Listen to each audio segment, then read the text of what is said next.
Hello friends, welcome to my YouTube channel. आज हम chapter शुरू करेंगे मेंसुरेशन। और फ्रेंड्स, ये इस चैप्टर का इंट्रोडक्शन वीडियो है। वीडियो थोड़ा सा लंबा हो सकता है, लेकिन इस वीडियो को आप पूरा देखिए। जब आप इस वीडियो को पूरा देख चुके होंगे तो आगे आने वाली एक्सरसाइज के अंदर जितने भी क्वेश्चंस हैं वो आपके लिए बहुत ही ईजी होने वाले हैं, क्योंकि जितने भी जो कॉन्सेप्ट इस पूरे चैप्टर के अंदर यूज़ होने वाले हैं वो सारे मैं अपने इस इंट्रोडक्शन वीडियो के अंदर डिटेल से समझाऊंगा। तो देखिए फ्रेंड, 7th क्लास में हमने ये पढ़ा था कि 2 डायमेंशनल फिगर्स क्या होते हैं। 2 डायमेंशनल फिगर्स ऐसे फिगर्स होते हैं जो जिनकी सिर्फ 2 ही डायमेंशंस होती हैं। अब डायमेंशंस क्या होती हैं? डायमेंशंस का मतलब होता है जैसे कि लेंथ और ब्रेड्थ, ये होती हैं डायमेंशंस। अब ऐसे फिगर्स जिनकी 2 ही डायमेंशन होती हों, लेंथ और ब्रेड्थ, ऐसे फिगर्स को हम लोग बोलते हैं 2 डायमेंशनल फिगर्स। और ऐसे फिगर्स को हम सिर्फ पेपर के ऊपर ड्रॉ कर सकते हैं। ये सॉलिड शेप्स नहीं होती, इनको ना तो हाथ में उठाया जा सकता है और ना ही इनके साथ कुछ और भी काम किया जा सकता है। तो ये सिर्फ और सिर्फ पेपर के ऊपर ड्रॉ की जा सकती हैं। तो 7th क्लास के जो हमने कॉन्सेप्ट किए थे, एक बार फटाफट रिकैप हम कर लेते हैं। हमारे 8th क्लास के अंदर 2D शेप्स का बहुत एक छोटा सा एक्सरसाइज है, फर्स्ट एक्सरसाइज। उसके बाद हमारे जो हैं वो 3D यानी कि 3 डायमेंशनल शेप्स की एक्सरसाइजेज हैं और वॉल्यूम की। तो अब हम देखिए फटाफट रिकैप कर लेते हैं कि 7th क्लास में हमने क्या पढ़ा। 7th क्लास में हमने पढ़ा फर्स्ट फिगर जैसे स्क्वायर। अब स्क्वायर की प्रॉपर्टीज़ क्या होती हैं कि ये एक 2 डायमेंशनल फिगर होता है, यानी कि लेंथ और ब्रेड्थ। अब वो अलग बात है कि इसकी लेंथ और ब्रेड्थ जो है वो सेम होती हैं, इक्वल लेंथ की होती हैं। तीसरा, ये एक क्लोज्ड फिगर होता है। क्लोज्ड फिगर का मतलब होता है फ्रेंड कि कोई भी ऐसा फिगर जो चारों तरफ से बंद हो, कहीं से भी ओपन ना हो, उसको हम लोग बोलते हैं क्लोज्ड फिगर या क्लोज्ड कर्व। और दूसरा, ये एक क्वाड्रिलेटरल शेप है। क्वाड्रिलेटरल एक ऐसी शेप को बोला जाता है जिसकी मिनिमम जो है वो 4 साइड्स होती हैं। ऐसी शेप को हम क्वाड्रिलेटरल बोलते हैं। नेक्स्ट प्रॉपर्टी इसकी ये होती है कि इसका हर एंगल जो है वो 90 डिग्री का होता है। ये भी 90 का होगा, ये भी 90, ये भी 90 और ये भी 90। और उसके बाद इसके जो डायगोनल्स होते हैं वो एक दूसरे को बाइसेक्ट करते हैं। बाइसेक्ट करने का मतलब ये है कि इसके डायगोनल्स एक दूसरे को बिल्कुल हाफ और हाफ में डिवाइड कर देते हैं। मान लीजिए अगर मैं इसके डायगोनल्स को ज्वाइन करूँगा तो ये जो डायगोनल्स हैं स्क्वायर के वो एक दूसरे को 2 इक्वल हाफ के अंदर जो है वो बाइसेक्ट कर देते हैं। एक प्रॉपर्टी तो ये है कि ये वाला हिस्सा बराबर होगा इसके, ये वाला हिस्सा बराबर होगा इसके। और दूसरा प्रॉपर्टी ये है कि ये जो पॉइंट है, पॉइंट ऑफ इंटरसेक्शन, यहाँ पर ये चारों एंगल्स भी जो है 90 डिग्री के ही होंगे। क्लियर? ये जो है इसकी एक इम्पोर्टेंट प्रॉपर्टी है। उसके बाद हमने पढ़ा था कि स्क्वायर का एरिया कैसे निकाला जाता है। स्क्वायर का एरिया निकालने का फार्मूला होता है साइड इंटू साइड, या हम इसको साइड का स्क्वायर भी लिख देते हैं। और जो पेरीमीटर होता है उसका फार्मूला होता है 4 इंटू साइड, यानी कि ये जो साइड है इसका मल्टीप्लाई इसको किया जाए 4 से। देखिए फ्रेंड, पेरीमीटर का तो फार्मूला ना सभी फिगर का एक ही होता है और वो होता है सम ऑफ ऑल साइड। क्योंकि पेरीमीटर को आप अच्छे से समझ लीजिए, पेरीमीटर और कुछ नहीं ही बल्कि ये जो बाउंड्री होती है ना किसी भी फिगर की, उसकी टोटल लेंथ को बोला जाता है पेरीमीटर। अब इसकी 4 साइड हैं, मान लीजिए एक साइड जो है वो 10 मीटर की हो, तो अब 4 साइड हैं तो 10 मीटर को मैं या तो 4 से गुना कर दूं तो वो 40 मीटर आ गया, या मैं इन 10 मीटर को 4 बार एक दूसरे में प्लस कर दूं तो भी वो 40 मीटर आ गया। तो या तो आप 4 इंटू साइड लिख लीजिए, या आप side plus side plus side plus side 4 बार साइड्स को जो है ऐड कर लीजिए, वो बात एक ही है। तो पेरीमीटर का फार्मूला या तो मैं ये लिख लूँ सम ऑफ ऑल साइड, या मैं लिख लूँ 4 इंटू में साइड। तो ये था हमारा स्क्वायर। उसके बाद नेक्स्ट स्टेप आती है हमारी रेक्टेंगल की। रेक्टेंगल के अंदर देखिए फ्रेंड, रेक्टेंगल भी जो है एक 2 डायमेंशनल फिगर होता है। ये इसकी पहली मेन प्रॉपर्टी है। दूसरा, ये क्वाड्रिलेटरल की कैटेगरी में आती है। क्वाड्रिलेटरल यानी कि 4 साइडेड फिगर है, और ये एक क्लोज्ड फिगर है यानी कि क्लोज्ड कर्व है, कहीं से भी ये खुला हुआ नहीं होता है। दूसरा, जो इसकी अपोजिट साइड्स होती हैं फ्रेंड्स, वो हमेशा उनकी लेंथ जो है वो बराबर होती है। मान लीजिए ये वाला साइड अगर 10 सेंटीमीटर हो तो ये वाला साइड भी हमारा 10 सेंटीमीटर होगा, और मान लीजिए ये वाला 5 सेंटीमीटर हो तो ये वाला भी हमारा 5 सेंटीमीटर होगा। रेक्टेंगल की एक और प्रॉपर्टी है, वो ये है कि रेक्टेंगल के डायगोनल्स भी एक दूसरे को बाइसेक्ट करते हैं, यानी कि इक्वल हाफ में एक दूसरे को काटते हैं। देखिए, अगर मैं इसके डायगोनल्स को आपस में ज्वाइन कर दूंगा तो वो इक्वल हाफ में काटेंगे। ये वाला जो लेंथ होगा इसके बराबर होगा, ये वाला जो होगा वो इसके बराबर होगा। और इसके भी चारों एंगल्स फ्रेंड, चारों कॉर्नर वाले जो एंगल्स होते हैं वो 90 डिग्री के होते हैं। क्लियर? ये है हमारी रेक्टेंगल की प्रॉपर्टी। अब आ जाते हैं इसके एरिया के बारे में। इसका एरिया का फार्मूला होता है लेंथ इंटू ब्रेड्थ, जिसको हम L इंटू बी भी लिख लेते हैं। पेरीमीटर जो है, पेरीमीटर में देखिए जो बिल्कुल बेसिक आइडिया है वो तो यही है कि सभी साइड्स का जो है सम होना होता है। अब अलग अलग शेप के अकॉर्डिंग ना अलग अलग फार्मूला जो है डिज़ाइन कर रखे हैं। जैसे कि देखिए, पेरीमीटर मैंने यहाँ लिखा है सम ऑफ ऑल साइड। अब इसकी ऑल साइड में क्या क्या है, एक ये लेंथ है और एक ये लेंथ है, दोनों क्योंकि बराबर होती हैं तो मैंने लिख दिया लेंथ प्लस लेंथ, दो लेंथ हो गई। और ये ब्रेड्थ इस ब्रेड्थ के बराबर है तो मैंने लिख दिया breadth plus breadth, length plus length, breadth plus breadth. 1 2 3 4 हो गई चारों साइड्स। अब लेंथ प्लस लेंथ को हम क्या लिख सकते हैं, 2 लेंथ लिख सकते हैं। ब्रेड्थ प्लस ब्रेड्थ को हम 2 ब्रेड्थ लिख सकते हैं। तो यहाँ पर हमने 2 कॉमन ले लिया और लेंथ प्लस ब्रेड्थ जो है वो अंदर आ गया। बस ये इसका फार्मूला बन गया। अदरवाइज अगर किसी को ये फार्मूला याद ना भी हो तो वो बड़ा सिंपल इस तरीके से भी कर सकता है, लेंथ में लेंथ जोड़ दीजिए, ब्रेड्थ में ब्रेड्थ जोड़ दीजिए। और अगर ऐसे भी अगर किसी को याद नहीं रहता तो है सिंपल, लेंथ है, लेंथ के बाद ये ब्रेड्थ जोड़ दो, फिर ये अगली लेंथ जोड़ दो और फिर ये ब्रेड्थ जोड़ दो। इसका जो आंसर आएगा और इस फार्मूले से जो आंसर आएगा वो बिल्कुल सेम होगा। तो फ्रेंड, उसके बाद एक जो कभी कभी एमसीक्यू के रूप में पूछ लेते हैं ना, वो ये पूछ लेते हैं कि क्या हर एक रेक्टेंगल एक पैरेललोग्राम है। तो yes, every rectangle is a parallelogram, because parallelogram एक ऐसा फिगर होता है फ्रेंड्स जिसकी आमने सामने की दो साइड जो है वो पैरेलल होती हैं। मान लीजिए ये एक साइड है तो इसके सामने की दो साइड होगी वो इसके पैरेलल होगी, और जो ये वाली साइड होगी वो इस वाली साइड के पैरेलल होगी।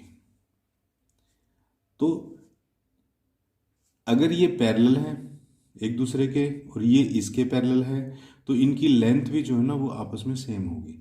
यानी कि ये जो है जितनी है, मान लीजिए ये 10 सेंटीमीटर है तो ये भी 10 सेंटीमीटर होगी, ये 5 सेंटीमीटर है तो ये भी 5 सेंटीमीटर होगी। क्लियर? क्यों? देखिए, ये वाली लाइन के पैरेलल थी ये, इसका मतलब ये वाला डिस्टेंस हर जगह पर सेम होगा, तो जब ये 5 है तो ये भी 5 होगी। क्लियर? तो हर एक रेक्टेंगल जो है वो अपने आप में एक पैरेललोग्राम भी होता है। उसके बाद हमारा नेक्स्ट फिगर आता है सर्कल। सर्कल का कॉन्सेप्ट बड़ा इजी है फ्रेंड।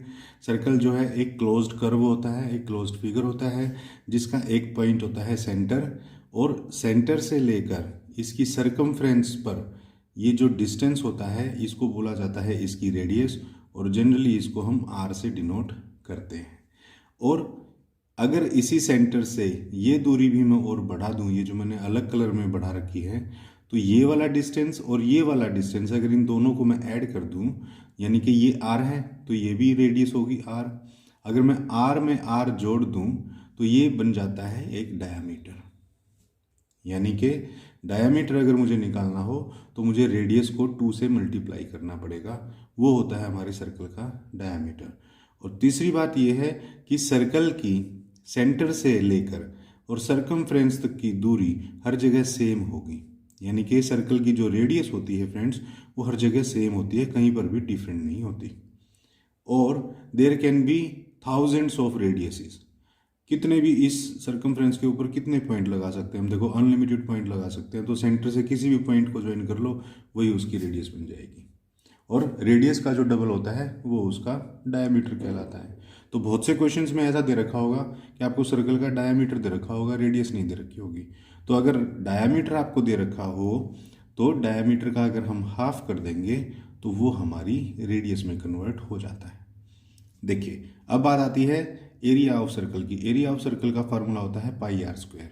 पाई जो है वो हमारी एक फिक्स वैल्यू होती है जिसको हम हमेशा 22/7 के रूप में लिखते हैं। कुछ न्यूमेरिकल में ऐसा दे रखा होता है कि take pi is equal to 3.14। तो ये 3.14 कुछ नहीं है, इन्हीं को आपस में अगर हम सोल्व कर दें, 22 को 7 से अगर मैं डिवाइड कर दूं तो 3.14 ही आता है। ये हमको सीधा सीधा वैल्यू दी हुई है। ये किसी किसी न्यूमेरिकल में इसलिए दे देते हैं क्योंकि बाकी की जो वैल्यूज़ हैं, जैसे आर की, रेडियस की कुछ ना कुछ वैल्यू होगी, वो सीधा सीधा इनसे कट जाती है, कैलकुलेशन में आसानी होती है, इसीलिए ये वैल्यू लेने के लिए बोल देते हैं। अदरवाइज 22/7 और 3.14 एक ही बात है। और दूसरी बात, इसका सरकमफ्रेंस होता है फ्रेंड्स हमारा ये जो इसका बाहरी ये रिंग है। अब ये जो सरकमफ्रेंस है, अगर आप ध्यान से देखें तो यही इसका पेरीमीटर भी है। पेरीमीटर भी तो क्या होता है, किसी भी फिगर की बाउंड्री की टोटल लेंथ होती है। मान लीजिए मैं यहाँ इस पॉइंट से चलना शुरू करूँ, यहाँ से चला, इसकी बाउंड्री से होता होता और पूरा चक्कर काट के वापस यहीं आ गया, तो ये इसकी सरकमफ्रेंस भी है, तो यही इसका पेरीमीटर भी होगा। तो अगर सर्कल का पेरीमीटर निकालना हो हमें, तो इसका मतलब हमें उसकी सरकमफ्रेंस निकालनी है, और सरकमफ्रेंस का फार्मूला होता है 2πr। क्लियर। उसके बाद एरिया ऑफ सेमी सर्कल भी हमसे पूछ सकता है। सेमी सर्कल क्या होता है फ्रेंड, सेमी का मतलब होता है हाफ, और सर्कल का मतलब होता है सर्कल, यानी कि किसी भी सर्कल का हाफ।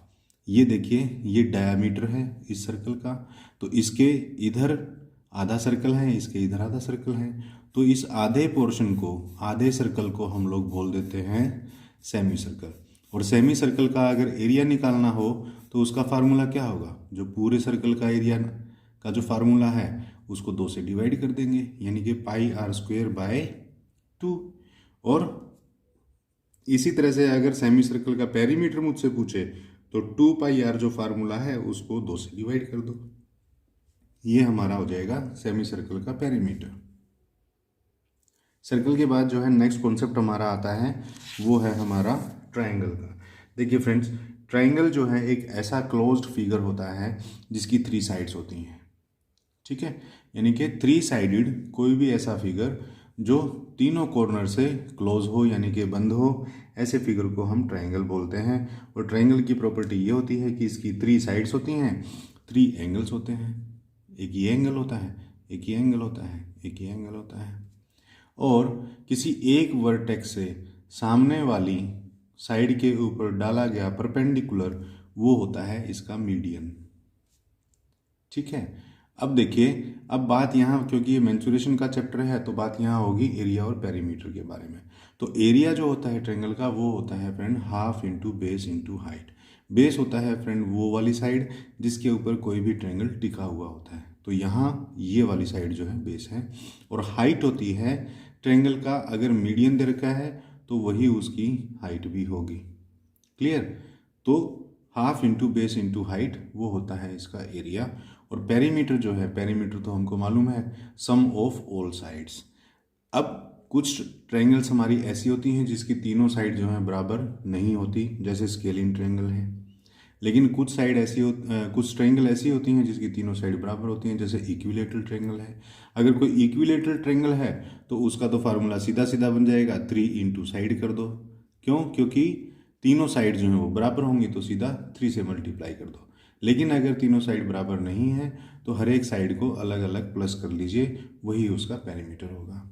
उसके बाद देखिए नेक्स्ट कॉन्सेप्ट है हमारा, नेक्स्ट शेप है इसके अंदर पैरेललोग्राम की।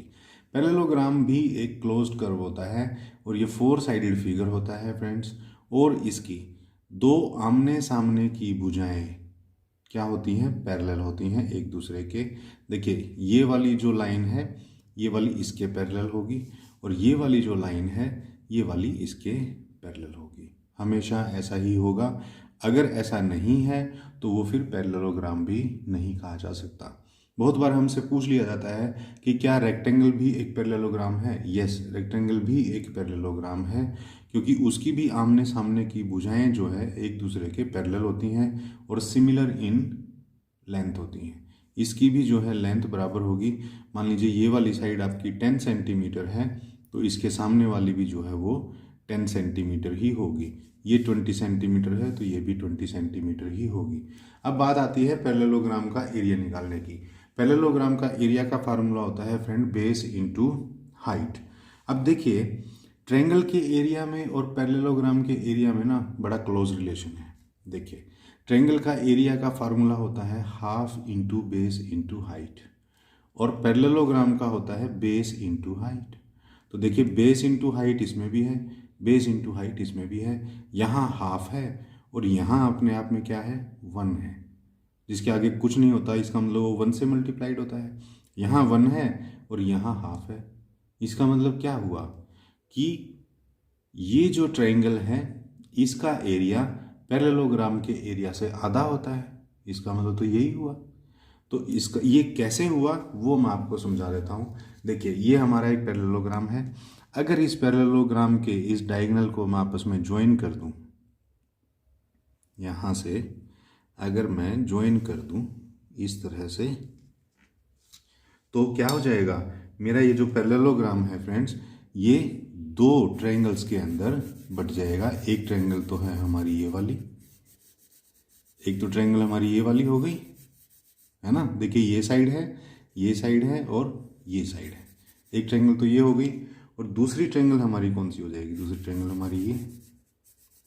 तो यानी कि पूरा का पूरा पैरेललोग्राम 2 ट्रायंगल्स के अंदर बट गया। इसका मतलब 2 ट्रायंगल से मिलकर के बना हुआ है। तो ट्रायंगल का फॉर्मूला क्या होता है, half into base into height, और यहाँ पर हैं 2 ट्रायंगल। तो इसका मतलब तो ये हुआ कि अगर मैं इस half into base into height को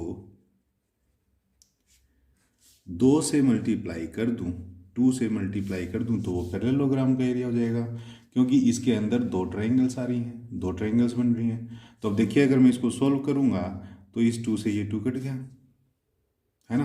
ऊपर ऊपर क्या बचा, 1 इंटू बेस इंटू हाइट। तो 1 इंटू बेस इंटू हाइट को तो हम बेस इंटू हाइट ही लिखेंगे। तो इस तरह से बना हुआ है हमारा ये पैरेललोग्राम का फार्मूला, बेस इंटू हाइट। तो फ्रेंड ये बड़ा ही इंटरेस्टिंग कॉन्सेप्ट था कि ट्रायंगल और पैरेललोग्राम का एरिया जो है वो एक दूसरे से इंटरलिंक्ड भी होता है। आपको ये थोड़ा सा याद रखने में आसानी भी होगी कि एक पैरेललोग्राम को जो है 2 ट्रायंगल्स के अंदर बांटा जा सकता है। तो देखिए इसके बाद है हमारा नेक्स्ट फिगर है जो है वो है ट्रेपीजियम। अब ट्रेपीजियम भी जो है वो एक 4 साइडेड फिगर होता है, इसीलिए इसको क्वाड्रिलेटरल भी बोल सकते हैं। और ये क्लोज कर्व होता है, यानी कि चारों साइड से ये बंद होता है, कहीं से भी ओपन नहीं होता। और इसकी भी क्या होती हैं फ्रेंड्स, 2 साइड पैरेलल होती हैं। मान लीजिए एक ये साइड है और एक ये साइड है, ये दोनों एक दूसरे के पैरेलल होंगी। ये वाली साइड पैरेलल हों ये ज़रूरी नहीं है, और इसमें एक साइड लंबी होती है, एक साइड जो है वो छोटी होती है। पैरेललोग्राम में और ट्रेपीजियम के अंदर एक यही फ़र्क होता है कि 2 साइड पैरेलल तो होती हैं, लेकिन इनकी लेंथ जो है ना वो सेम नहीं होती। पैरेललोग्राम के अंदर ये दोनों साइड की लेंथ सेम होती है और इन दोनों की भी लेंथ सेम होती है उसमें। लेकिन अभी एरिया ऑफ ट्रेपीजियम अगर हमें निकालना होता है तो उसका फार्मूला होता है half into height into B1 plus B2, यानी कि ये बेस 1 प्लस बेस 2, ये इसका फार्मूला होगा। उसके बाद पेरीमीटर है। पेरीमीटर तो बड़ा बेसिक सा फार्मूला है, सम ऑफ ऑल साइड्स, जितनी भी साइड हैं सबको प्लस कर दो, वो उसका पेरीमीटर हो जाएगा।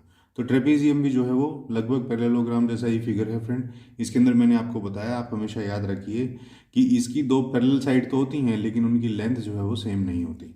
उसके बाद नेक्स्ट फिगर हमारा आता है क्वाड्रिलेटरल। क्वाड्रिलेटरल फ्रेंड कोई अलग से फिगर नहीं होता, जिस भी फिगर की 4 साइड्स होती हैं ना उसको हम लोग क्वाड्रिलेटरल बोल देते हैं। लेकिन यहाँ पर ये एक स्पेशल केस है, इसके अंदर ये हमको एक क्वाड्रिलेटरल दे रखा है, एक ट्रेपीजियम जैसे इसका शेप है, और उसके डायगोनल को जो है आपस में ज्वाइन कर रखा है। अब डायगोनल को ज्वाइन कर रखा है अगर, तो देखिए जब हम इस ट्रेपीजियम को 2 हिस्सों में डिवाइड कर रहे हैं तो हमारा एक हिस्सा तो बन गया है ये वाला ट्रायंगल बन गया है ना, और एक हमारा ट्रायंगल बन गया है इसके नीचे वाला, ये वाला। अब ट्रायंगल के केस में हमने ये पढ़ा हुआ है कि ट्रायंगल का एक बेस होता है और एक हाइट होती है, तभी उसका फार्मूला निकल पाएगा। तो देखिए अब यहाँ अगर मैं इस ट्रायंगल की बात करूँ तो इसका बेस क्या है, ये वाला। इस ट्रायंगल की बात करूँ तो इसका बेस भी यही वाला है। इस ट्रायंगल की अगर मैं हाइट देखूंगा तो देखिए ट्रायंगल की ऊपर वाली वर्टेक्स से बेस पर डाला हुआ परपेंडिकुलर जो है वो उस ट्रायंगल की हाइट होता है फ्रेंड। ऐसा नहीं है कि मैं यहाँ से लेके और यहाँ तक की लेंथ को इसकी हाइट मान लूँगा, ऐसा नहीं है। जो सामने वाला वर्टेक्स होता है उससे परपेंडिकुलर यानी 90 डिग्री का बेस के ऊपर अगर मैं परपेंडिकुलर डालूंगा तो ये जो लेंथ होगी ना, यही हमारी इस ट्रायंगल की हाइट होगी। इसी तरह से इस नीचे वाले ट्रायंगल की हाइट ये है। तो देखिए बेस तो है इनका सेम और हाइट जो है वो अलग है। ये कुछ हो सकती है, ये कुछ हो सकती है। आप देख भी पा रहे होगे ये ट्रायंगल थोड़ा साइज में बड़ा लग रहा है, ये थोड़ा सा छोटा लग रहा है। तो देखिए हाफ इंटू डायगनल, डायगनल ना फ्रेंड इसने बेस की जगह पे ले लिया। ट्रायंगल का फार्मूला हमारा क्या होता है? ट्रायंगल का फार्मूला हमारा यही तो होता है, half into base into height होता है। Half into base into height होता है। तो देखिए हाफ यूं का यूं है, बेस क्योंकि दोनों का सेम है इसीलिए इसने ये बोल दिया कि भाई इस फिगर का जो भी डायगोनल हो वही बेस है। अब हाइट, हाइट इस पूरे फिगर का, क्योंकि एरिया तो हमको इस पूरे फिगर का निकालना है ना, तो पूरे फिगर का अगर हमको एरिया निकालना हो तो पूरे फिगर की हाइट क्या होगी? ये वाली हाइट जमा में ये वाली हाइट, इन दोनों हाइट को ऐड कर देंगे तो देखिए h1 लिख दिया प्लस h2 लिख दिया। इसको हमने मान लिया है h1 और इसको हमने मान लिया है h2। तो अगर हम देखें तरीके से तो ये फॉर्मूला तो ट्रायंगल का ही है, हाफ इंटू बेस इंटू में हाइट। हाफ इंटू में बेस हमारा क्योंकि कॉमन है इसीलिए एक ही डायगोनल को हमने बेस मान लिया।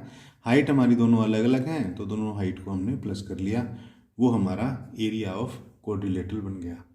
अब पेरीमीटर, पेरीमीटर तो हमको मालूम है सम ऑफ ऑल साइड होता है, इसकी जितनी भी साइड्स हो सबकी मेजरमेंट को आप प्लस कर दीजिए, ऐड कर दीजिए, वही उसका पेरीमीटर हो जाएगा।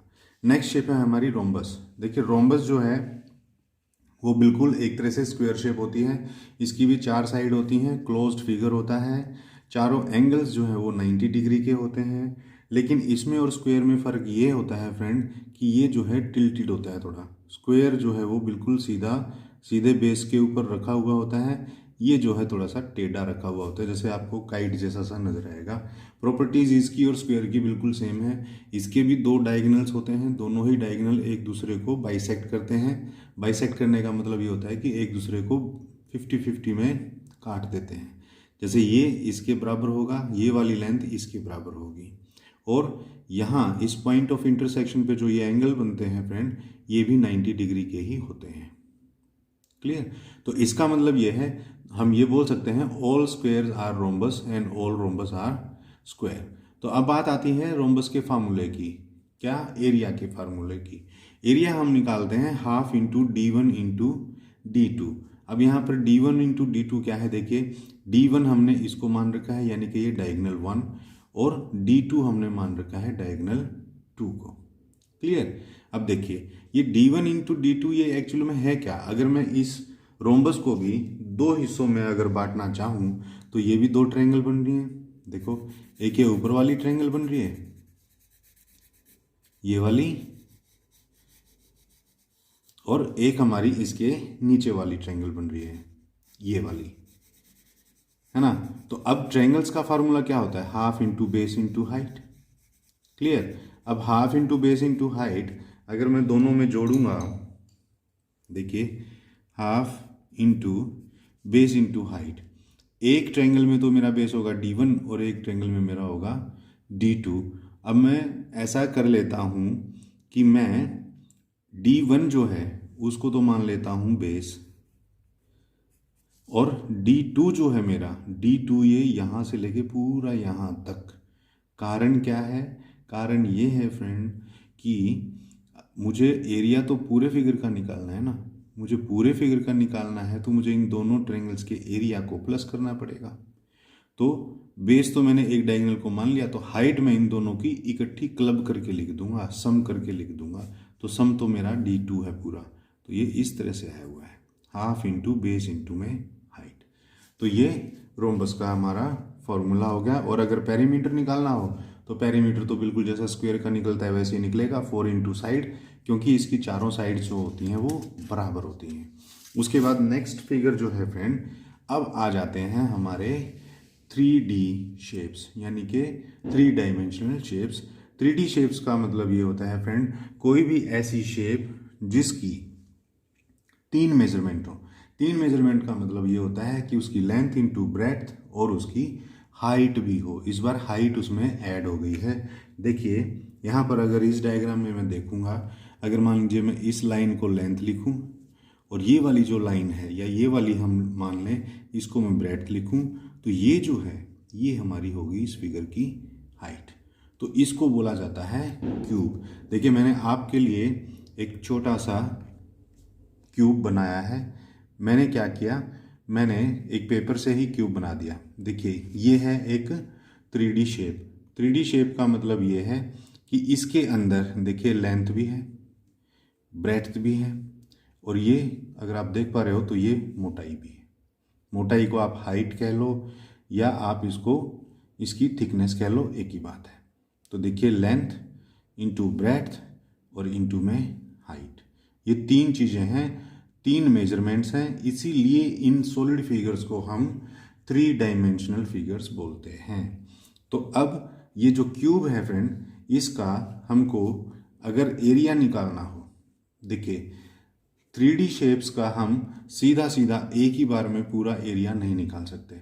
उसका तरीका ये है फ्रेंड कि अगर आप इस क्यूब को देखोगे तो देखो आपको इसमें कितने फेसेस नज़र आ रहे हैं, 1 2 3 4 5 और एक ये नीचे वाला 6 फेसेस हैं। और हर एक फेस अपने आप में आपको क्या नज़र आ रहा है, एक स्क्वायर नज़र आ रहा है। ये जो एक फेस है ये अपने आप में एक स्क्वायर है फ्रेंड। अगर इस स्क्वायर का एरिया मैं निकाल दूं, स्क्वायर का एरिया तो बड़ा सिंपल होता है, साइड गुना में साइड, तो वो हमारा एक फेस का एरिया आ गया। मान लीजिए मुझे सारे का इसका एरिया निकालना हो, अगर सारे का एरिया निकालना हो ना 6 के 6 फेसेस का, तो उसको हम लोग बोल देते हैं friends total surface area. Total का मतलब कंप्लीट, सरफेस का मतलब ये जो बाहर से आपको नज़र आ रहा है। तो पूरे का अगर सरफेस एरिया निकालना हो तो उसके लिए हम कर देंगे 6 इंटू में साइड का स्क्वायर, क्योंकि देखिए 6 फेसेस हैं और एक फेस का एरिया का फार्मूला होता है साइड का स्क्वायर, तो 6 है तो 6 से गुना कर दिया, 6 इंटू साइड का स्क्वायर। अच्छा, हमसे ये भी पूछा जा सकता है एरिया ऑफ 4 फेसेस। 4 फेसेस का क्यों पूछ लेते हैं, देखिए मान लीजिए मेरा ये क्यूब ऐसे रखा हुआ है। अब एक फेस मेरा ये है, एक ये है, एक ये है और एक ये है, यानी कि इन 4 फेसेस का अगर मुझसे वो एरिया पूछता है तो उसको मैं क्या करूँगा, मेरा एक फेस का एरिया है साइड का स्क्वायर, उसको 4 से मल्टीप्लाई कर दिया तो 4 इंटू साइड का स्क्वायर। अच्छा, एरिया ऑफ 5 फेसेस। 5 फेसेस का एरिया हमसे वो पूछ लेता है कभी कभी। क्यों पूछ लेता है, क्योंकि मान लीजिए कोई एक बर्तन है और वो क्यूब की शेप में है लेकिन उसका ऊपर वाला ढक्कन नहीं है, तो उस केस में वो हमसे एरिया ऑफ 5 फेसेस पूछ लेता है। 5 फेसेस क्यों, वो देखिए मैं आपको समझा देता हूँ। मान लीजिए मैंने इसका ये जो ढक्कन था, ये कवर था, इसको अलग कर दिया है। मान लीजिए मैंने इसको हटा दिया, तो अब देखिए ये कितने फेसेस बन गए। अब ये 5 फेसेस आपको इसमें नजर आएंगे। देखिए एक फेस तो ये है जो इसकी ये बॉटम है, तली है ना।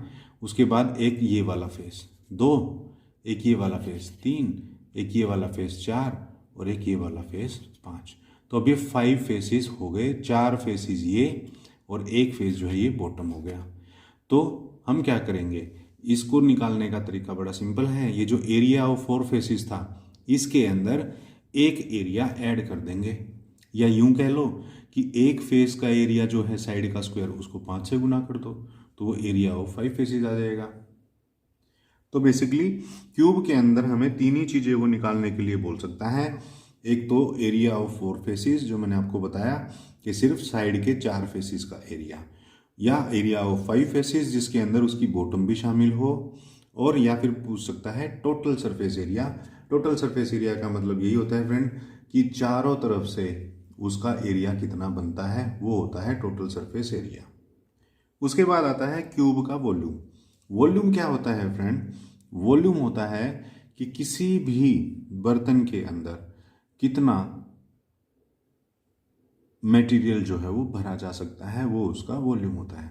मान लीजिए ये एक क्यूब है, मान लीजिए ये एक क्यूबिकल क्या है, यूटेंसिल है, कोई बर्तन है। अगर इसके अंदर मैं पानी डालना शुरू कर दूं और मान लीजिए 2 लीटर पानी इसके अंदर आता हो, तो वो जो 2 लीटर है ना फ्रेंड, वो इस क्यूब का क्या होगा, वॉल्यूम कहलाएगा। और अगर मुझे क्यूब का वॉल्यूम निकालना हो तो उसका फार्मूला होता है side into side into side. वैसे तो देखिए, अगर हमें किसी चीज़ का वॉल्यूम निकालना होता है ना, तो उसका फार्मूला होता है length into breadth into height. लेकिन क्योंकि ये तो एक क्यूब है, इसकी तो सारी साइड जो है वो सेम होंगी, तो सारी साइड सेम होंगी तो लेंथ की जगह भी साइड, ब्रेड्थ की जगह भी साइड और हाइट की जगह भी साइड हमने लिख लिया। तो साइड इंटू साइड लिख लो या इसको साइड का क्यूब लिख लो, एक ही बात है। तो ये होता है हमारा क्यूब का वॉल्यूम का फार्मूला। उसके बाद नेक्स्ट शेप है फ्रेंड क्यूबॉइड। क्यूबॉइड होता है फ्रेंड जो रेक्टेंगल आपने पढ़ी थी 2D शेप में, उसी का 3D वर्जन होता है क्यूबॉइड। यानी कि रेक्टेंगल से ही क्यूबॉइड बनता है। मान लीजिए एक ये फिगर आपको नज़र आ रहा हो, अगर मैं इसको ऊपर ऊपर से देखूंगा तो मुझे ये एक रेक्टेंगल नज़र आ रही है। ये वाला फेस अगर आप देखोगे तो इसकी ये लेंथ है, ये इसकी ब्रेड्थ है, ठीक है। लेकिन अगर मैं इसको आपको ऐसे टिल्ट टेढ़ा करके दिखाऊंगा तो देखिए, ये जो लेंथ और ये जो ब्रेड्थ है ये तो है ही है, इसके अंदर ये हाइट या थिकनेस भी ऐड हो गई है। तो ऐसी रेक्टेंगल जिसकी लेंथ और ब्रेड्थ के साथ उसकी हाइट भी ऐड हो जाए, तो ऐसे फिगर को हम लोग बोलते हैं क्यूबॉइड। और ये क्या होता है, एक 3 डायमेंशनल फिगर होता है, क्योंकि इसके अंदर 3 डायमेंशंस आ गई। कौन कौन सी, एक लेंथ, दूसरी ये ब्रेड्थ चौड़ाई और तीसरी ये हाइट। क्लियर। तो अब देखिए इस क्यूबॉइड के अंदर भी हम जो है एरिया जब निकालते हैं तो हमें निकालना होता है basically surface area. Surface area कैसे, अब जैसे मान लीजिए यही एक क्यूबॉइड है, अगर मुझे इसका एरिया निकालना होगा तो मैं कैसे निकालूंगा। सबसे पहले तो मेरे को ये पता होना चाहिए कि इसके फेसेस कितने हैं। देखिए एक फेस तो है ये जिसके ऊपर मैंने नंबर 1 लिखा हुआ है, दूसरा फेस है ये जिसके ऊपर नंबर 5 लिखा हुआ है, 2 फेसेस, तीसरा ये जिसके ऊपर नंबर 2 लिखा हुआ है, 3 फेसेस, चौथा फेस ये जिसके ऊपर 6 लिखा हुआ है, 4 फेसेस, पांचवा फेस ये जिसके ऊपर 3 लिखा हुआ है और छठा फेस ये जिसके ऊपर मैंने 4 लिखा हुआ है। तो इस तरह से अगर हम देखें तो इसके भी 6 फेसेस हो गए, 6 फेसेस हो गए। और हर एक फेस जो है अपने आप में एक रेक्टेंगल है। देखो ये भी एक रेक्टेंगल है, ये वाला फेस देखोगे ये भी एक रेक्टेंगल है, हर एक फेस जो है वो एक रेक्टेंगल है। क्लियर। और अगर मैं आपको इसको खोल के भी दिखा दूं तो आप और अच्छे से इसको देख पाओगे कि ये सारे ही फेसेस जो हैं वो एक रेक्टेंगल हैं अपने आप में। देखिए मैंने क्या कर दिया, इसको बिल्कुल फ्लैट कर दिया। तो देखिए ये वाला एक फेस था फ्रेंड जो ऐसे फोल्ड हो रखा था, ये भी ये लेंथ और ये ब्रेड्थ हो गई, ये एक फेस हो गया इसका। मान लीजिए मैं आपको ऐसे करके दिखाऊं, ये यहाँ से फोल्ड हो रखा था, तो ये इसकी लेंथ है, ये इसकी ब्रेड्थ है, तो ये भी एक रेक्टेंगल हो गई, फेस नंबर 1। देखिए ये वाला जो है इसके यहाँ से फोल्ड हो रखा था, तो अब ये इसकी लेंथ है और ये इसकी ब्रेड्थ है, तो ये भी एक फेस है। ये वाला यहाँ से फोल्ड हो रखा था, तो ये देखिए ये इसकी लेंथ है और ये इसकी ब्रेड्थ है, तो ये भी एक फेस है। ये वाला जो सबसे बड़ा आपको नज़र आ रहा है ये भी इसकी लेंथ है और ये इसकी ब्रेड्थ है, ये यहाँ से फोल्ड हो रखा था, देखिए इस तरह से। ये फेस 4 ले लो। एक फेस ये है, ये जो ये फोल्ड हो रखा था ये इसकी लेंथ है और ये इसकी ब्रेड्थ है, मान लीजिए इसको 5 ले लें। और ये बच गया हमारा, ये भी एक रेक्टेंगल होगा, ये लेंथ है, ये इसकी ब्रेड्थ है, ये फेस नंबर 6 हो गया। तो देखिए 6 फेसेस हैं हमारे इसके भी। और अगर मेरे को सबका एरिया निकालना हो या मैं यूँ किसी भी तरीके से इन सारे फेसेस का एरिया निकाल लूँ और उनको जोड़ दूँ, तो मेरा क्या आ जाएगा, इस क्यूबॉइड का टोटल सरफेस एरिया आ जाएगा। फ्रेंड टोटल सरफेस एरिया और कुछ नहीं, इन सारे फेसेस के एरिया का सम होता है, उसी को हम लोग बोल देते हैं टोटल सरफेस एरिया। या यूं कहें कि वो एरिया जो इस फिगर को चारों तरफ से, बिल्कुल चारों तरफ से कवर करता हो, वो टोटल सरफेस एरिया होता है। इससे बाद एक इसके अंदर टर्म आती है lateral surface area. Lateral surface area जो होता है फ्रेंड, वो होता है four sided area. Four sided का मतलब ये होता है, देखिए ये वाली और इसके नीचे वाली ये और इसके नीचे वाली ये जो चार दीवारी है ना, सिर्फ इन चार फेसेस का एरिया होता है लेटरल सरफेस एरिया। उसके अंदर ये बॉटम और ये जो टॉप है ये शामिल नहीं होते। क्लियर? तो देखिए क्यूबॉइड के अंदर जो लेटरल सरफेस एरिया है, मैंने आपको बताया, उसका फार्मूला होता है 2 into height L plus B, यानी कि लेंथ प्लस ब्रेड्थ। ओके, अब ये 2 इंटू एच और लेंथ प्लस ब्रेड्थ कैसे बना होगा, सोचने वाली बात है। देखिए हमने रेक्टेंगल के केस में पेरीमीटर का फार्मूला पढ़ा था 2 इंटू लेंथ प्लस ब्रेड्थ, है ना। 2 इंटू लेंथ प्लस ब्रेड्थ का मतलब ये हो गया कि मान लीजिए ये खाली एक रेक्टेंगल हो, तो इसकी लेंथ ये है, ब्रेड्थ ये है, इन दोनों को प्लस करके 2 से मल्टीप्लाई कर दिया तो इसका पेरीमीटर आ गया। अब इस पेरीमीटर को अगर मैं ये जो हाइट दे रखी है इससे गुना कर दूं तो क्या हो जाएगा, ये मेरा लेटरल सरफेस एरिया आ जाएगा, है ना। As simple as that. 2 into length plus breadth तो था ही, उसको बस हाइट से मल्टीप्लाई कर दिया गया है, तो ये हमारा बन जाएगा lateral surface area of cuboid. उसके बाद है 5 फेसिस का एरिया। 5 फेसिस का एरिया हो तो देखो 4 फेसिस का एरिया तो ये होता है ना। लेटरल सरफेस एरिया मैंने आपको बताया ना, ये साइड वाले जो 4 फेसिस होते हैं ना बेटा, ये इसके एरिया का सम होता है लेटरल सरफेस एरिया। तो 4 फेसिस का तो ये है ही, उसके अंदर हमें एक फेस का और ऐड कर देना है, और एक फेस का एरिया का फार्मूला क्या होगा, लेंथ इंटू ब्रेड्थ, क्योंकि हर एक फेस जो है वो अपने आप में एक रेक्टेंगल है। तो एक रेक्टेंगल का एरिया इसमें जोड़ दिया तो वो 5 फेसिस का आ गया।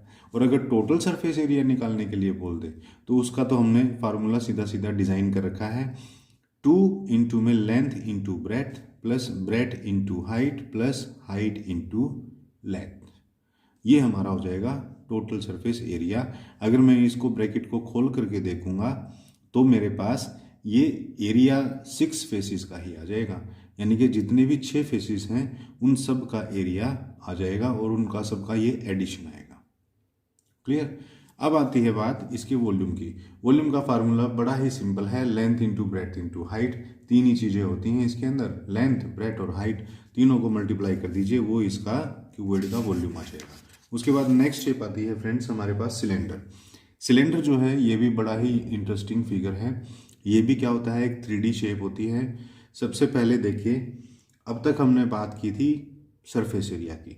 सरफेस एरिया वो एरिया होता है फ्रेंड जो कोई भी फिगर चारों तरफ से कवर करता है, उसको सरफेस एरिया बोलते हैं। लेकिन सिलेंडर जो होता है वो क्या होता है, देखिए मान लीजिए ये एक सिलेंडर है, ये एक सिलेंड्रिकल शेप है फ्रेंड।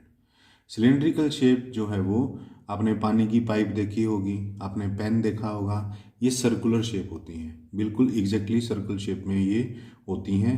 अब ये जो है मैंने एक सिलेंड्रिकल शेप आपके लिए बना रखी है। देखिए अब इस सर्कुलर शेप के अंदर क्या क्या चीज़ें हैं, अगर आप इसको बिल्कुल टॉप व्यू में देख पा रहे होगे ना, तो ये आपको और कुछ नहीं, ये सिर्फ एक रेक्टेंगल नज़र आ रही होगी, ये ब्रेड्थ और ये इसकी लेंथ आपको नज़र आ रही है, ठीक है। लेकिन अगर आपको अभी भी ये इसमें डाउट लगता हो तो देखो मैं इसको खोल करके दिखा देता हूँ। चलिए पहले तो मैं आपको इस फिगर से इसको रिलेट करके दिखाता हूँ। देखिए ये जो 2 सर्कल्स आपको नज़र आ रहे हैं, ये बेसिकली अगर इस पाइप को मुझे ढकना हो तो मुझे एक ये सर्कल इसके ढक्कन के रूप में लेना पड़ेगा, जिसको मैंने ऐसे फोल्ड कर रखा है, और दूसरा भी बिल्कुल सेम ऐसे ही होगा। ये भी एक सर्कल है, इसको भी मैंने इस तरह से इसके कवर के रूप में ऐसे कर दिया। क्योंकि ये एक सॉलिड शेप है इसीलिए मेरे को ये कवर भी लगाने पड़े, ये इसकी शेप के अंदर शामिल होते हैं। तो देखिए फ्रेंड, ये भी एक सर्कल है, ये भी एक सर्कल है, तो ये सेंटर से सर्कमफ्रेंस तक का डिस्टेंस हमारा क्या होता है, रेडियस। और ये जो इसकी हाइट है सिलेंडर की, ये मैंने यहाँ लिखी हुई है हाइट। अब अगर देखिए इस सिलेंडर को मैं फ्लैट कर दूं तो आपको क्या क्या चीज़ें नज़र आएंगी, उसी से हम इसके सारे फार्मूला जो है वो डेराइव कर लेंगे। कैसे डेराइव करेंगे वो आप देखिए। अगर मैं देखिए ये जो इसकी टॉप है या जो कैप है, इनको अगर मैं अलग कर दूं मान लीजिए 1 मिनट के लिए मैंने इनको अलग कर लिया, क्योंकि अगर मुझे इसका टोटल सरफेस एरिया निकालना हो, टोटल सरफेस एरिया का मतलब यही होता है कि ये पूरी शेप जो है कितना एरिया घेर रही है, वो इसका टोटल सरफेस एरिया है। तो मैं क्या कर लेता हूँ, एक बार इसको बिल्कुल काट लेता हूँ और इसको फ्लैट बना दूंगा। उससे आपको बिल्कुल अच्छे से ये समझ में आएगा कि ये जो सिलेंडर है ये एग्जैक्टली किन किन शेप्स को मिल करके बना हुआ होता है। उससे जो है आप इसको अच्छे से समझ पाओगे। मान लीजिए मैंने इस सिलेंडर को या इस पाइप को बीच में से काट लिया और इसको बिल्कुल ऐसे सीधा कर दिया। क्लियर। अब आप देखिए, ये मैंने ऐसे बिल्कुल सीधा कर दिया। अब ये जो सिलेंडर था पहले ऐसे राउंड में था, अब वो क्या बन गई है, एक रेक्टेंगल बन गई है। इस रेक्टेंगल की ये लेंथ मान लो और ये ब्रेड्थ मान लो, या ये लेंथ मान लो या ये ब्रेड्थ मान लो, एक ही बात है। अगर मेरे को इस चीज़ का एरिया निकालना हो तो मैं लेंथ इंटू ब्रेड्थ कर लूँगा। प्लस अब रहे ये दो सर्कल्स, ये दो सर्कल्स ये हैं हमारे, इनका एरिया। एक सर्कल का फार्मूला होता है पाई आर स्क्वायर, अगर दो हैं तो 2 पाई आर स्क्वायर यानी कि 2 पाई आर स्क्वायर। अब देखिए, अब हम इनके फार्मूलाज को देखते हैं।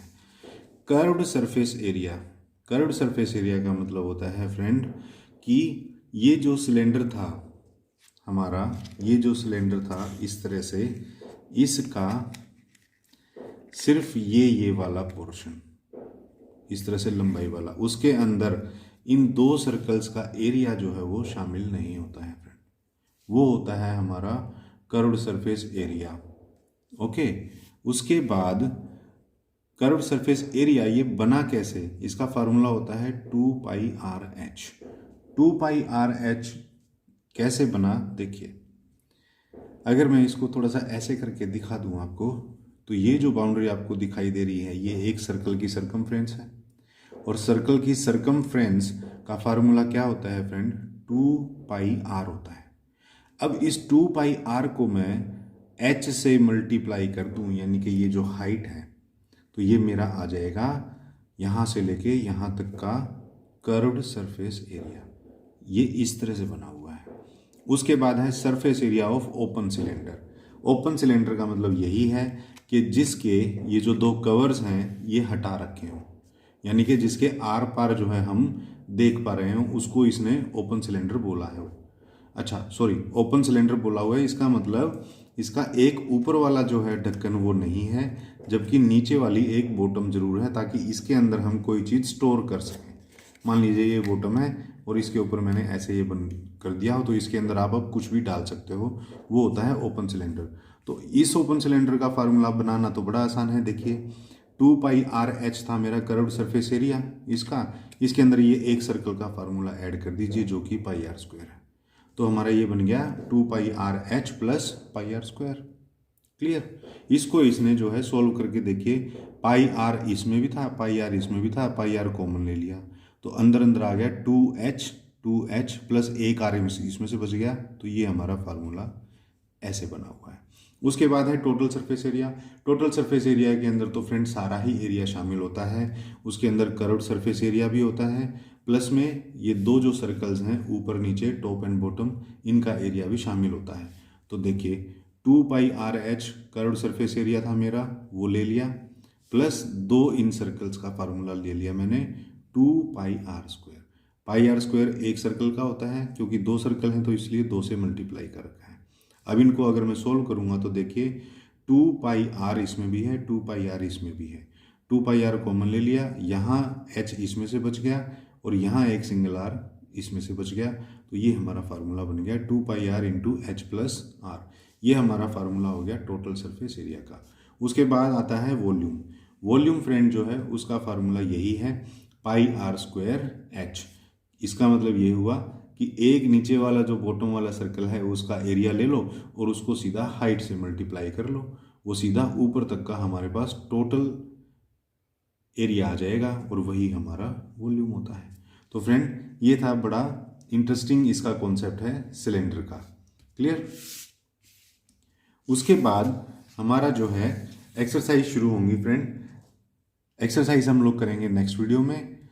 तो फ्रेंड होपफुली आपको ये सारे फार्मूलाज जो है वो अच्छे से समझ में आ गए होंगे। कम से कम ये तो आपको ज़रूर समझ में आ गया होगा कि ये फार्मूले बने किस तरह से हैं। बाकी प्रैक्टिस की बात है वो हमारी एक्सरसाइज में क्वेश्चन टू क्वेश्चन के साथ होती रहेगी। ये फार्मूला भी मैं आपको डिटेल में समझाता रहूँगा। तो फ्रेंड एक्सरसाइजेज के क्वेश्चंस के लिए मिलते हैं नेक्स्ट वीडियो में, तब तक के लिए थैंक यू।